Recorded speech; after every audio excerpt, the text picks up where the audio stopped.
शिवरायांच्या मनामध्ये ते बीज पेरलेले होते.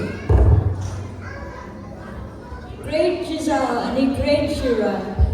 मागच्या वेळेस मी माझ्या पेरेंट्स सोबत सचिन गडाला विजिट केले होते. It's a very beautiful attractive hill आणि तिथं श्री राम मंदिर आणि हनुमान मंदिर पण